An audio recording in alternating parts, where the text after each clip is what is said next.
Job Insights is a podcast that is helping you find careers and gainful employment through innovations and opportunities. And you can find the Job Insights podcast on blindabilities.com, part of the Blind Abilities Network. And as part of the Job Insights podcast, we will be bringing you the Job Insights Extras, consisting of interviews, demonstrations, and news surrounding employment, careers, and jobs, with host Serena Gilbert and myself, Jeff Thompson. And you can contact us by email at jobinsights@blindabilities.com. Leave us some feedback or suggest some topics that we cover on Twitter at JobInsightsVIP. Welcome to a Job Insights Extra, and today I want to share with you some job insights that came from Jack Chen, Dan Berlin, and Tina Ament. They're 3/4 of the team of Team C2C, and they're entering the Race Across America this summer. And some of the feats these three have been in is quite astonishing. From climbing Kilimanjaro to racing in ultra marathons, world champion hill climber, Google lawyer, a U.S. attorney, co-founder of a major food company. The list goes on. And be sure to check out the podcast with Team C2C, Race Across America. I'll put the link in the show notes, and you'll learn so much more about each of these individuals and the feats that they've accomplished. And while I had them in the studio, I asked them some questions about transition age students and employment. And I really appreciate them taking the time to answer these questions and being willing to share their experiences and advice with us. So please welcome Jack Chen, Dan Berlin, and Tina Ament on transitioning students and employment. So while we're here, I want to take this opportunity to ask you a couple questions about transition and employment and some words of advice.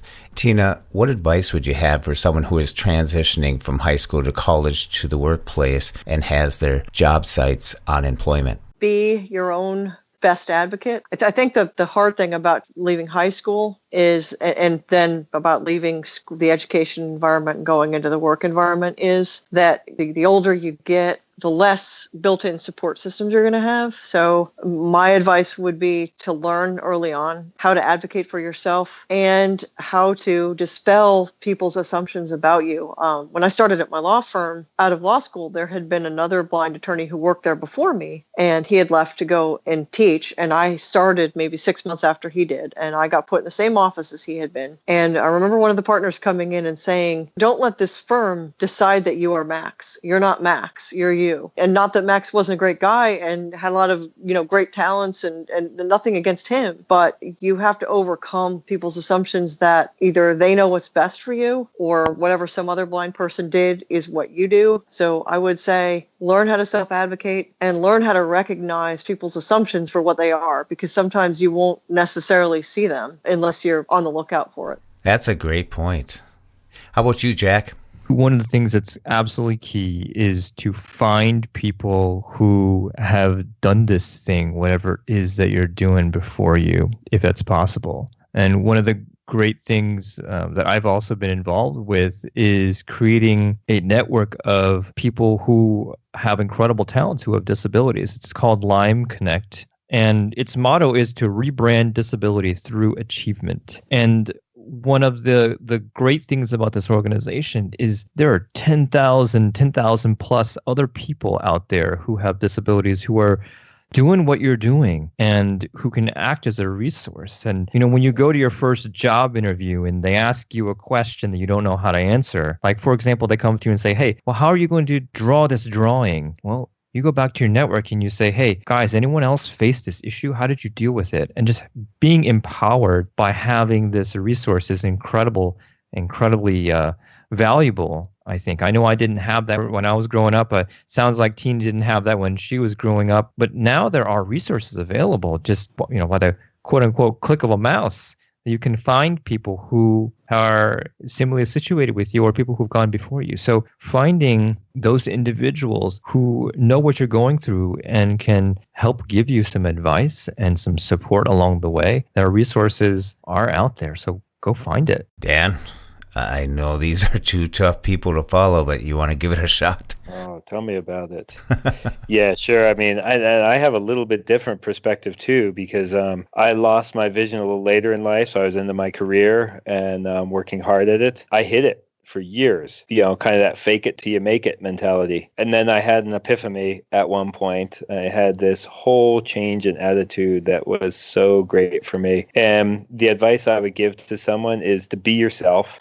just be comfortable in your own skin. At the end of the day, you are who you are, and nobody can change that. The second thing is, with that in mind, don't be afraid to ask for help. If you need some help, if you need to tap into your resources, if you need to ask somebody, hey, can you tell me where this is? Don't be afraid to ask. The third thing is use the limitation as your advantage. One of the things that, whether we like it or not, and it's just what Tina was alluding to here, is the standards are set lower for people with disabilities. So not that we do not have to live up to these standards, but that's our benchmark now. So it gives us the opportunity to achieve above and beyond these standards. So look at this as an opportunity that the shackles are off. My expectations are low on what I'm going to do. So I'm just going to blow it out of the water because my downside of being wrong is quite minimal. So take advantage of that.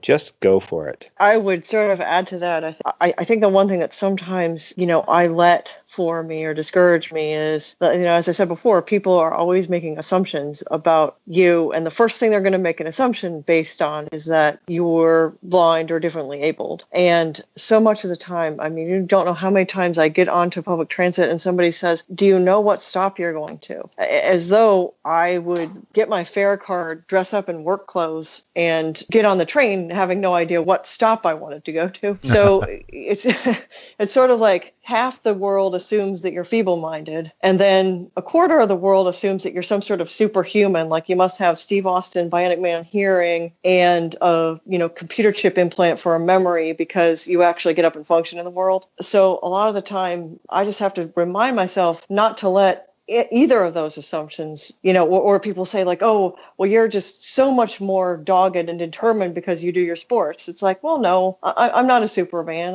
I'm not a bionic woman. I don't have a Harry Potter time turner so I can do twice as much training as anybody. I'm just a person who doesn't see. And so when you strip away a lot of the assumptions, you have to remind yourself, like, I'm not as great as some of them think I am, and I'm not feeble-minded as some of them think I am. But you have to, I think, really look to your own self to try to decide where your self-worth comes from, because assumptions that a lot of people make about you are so bogus and so out of hand that if you listen to them, you'll drive yourself crazy. To put that into perspective too, in our modern capitalistic business world here too, I would love nothing better than all my competition to underestimate what we as a company are capable of doing. And then you get out there and you just outperform it. It's one of the classic mistakes that people make, in life and in business too. And it's one of those things where we, again, can turn the disability, we can turn the perceptions others have of us into a positive. That's great. Turn it into a positive. Dan, there's a topic that you brought up,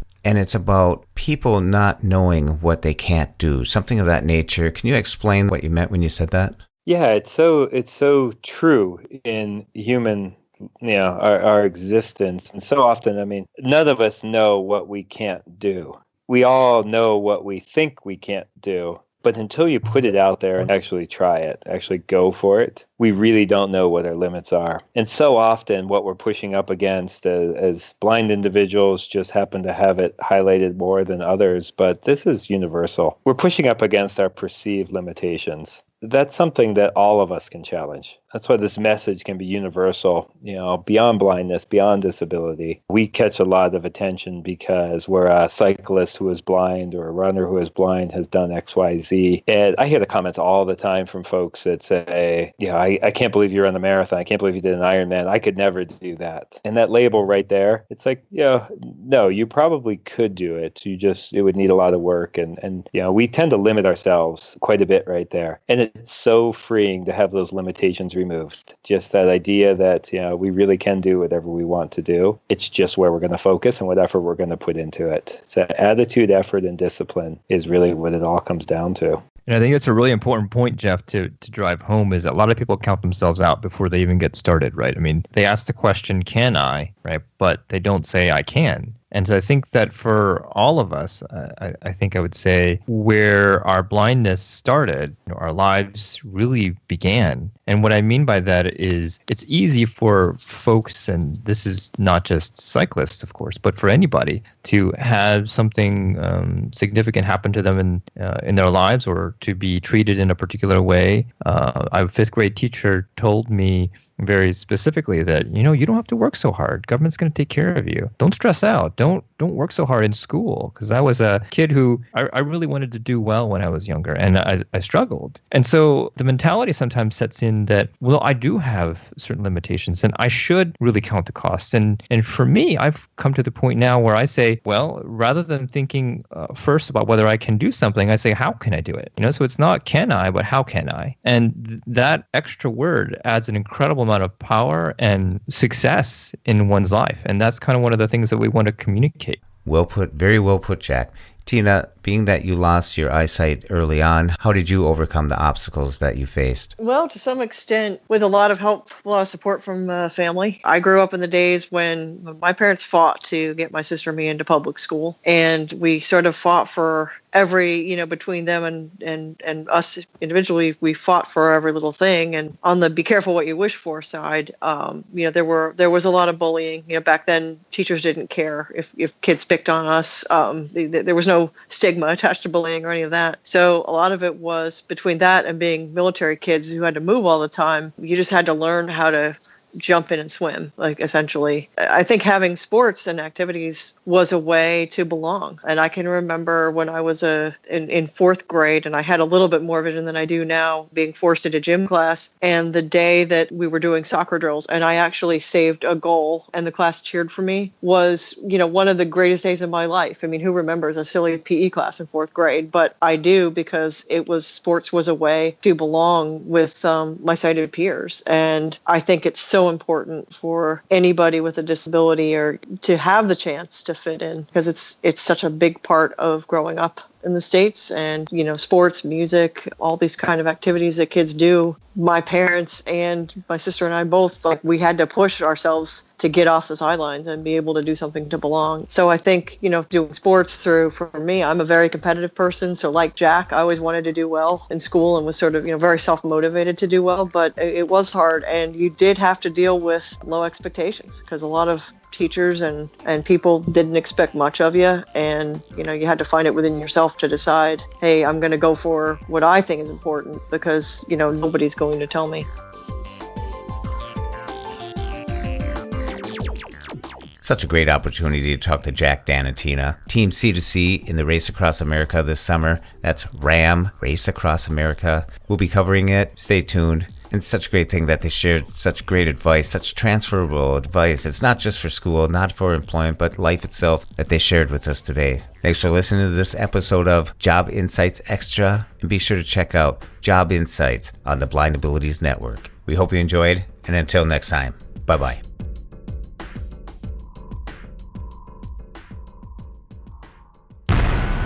When we share what we see through each other's eyes, we can then begin to bridge the gap between the limited expectations and the reality of blind ability. The realities of blind abilities.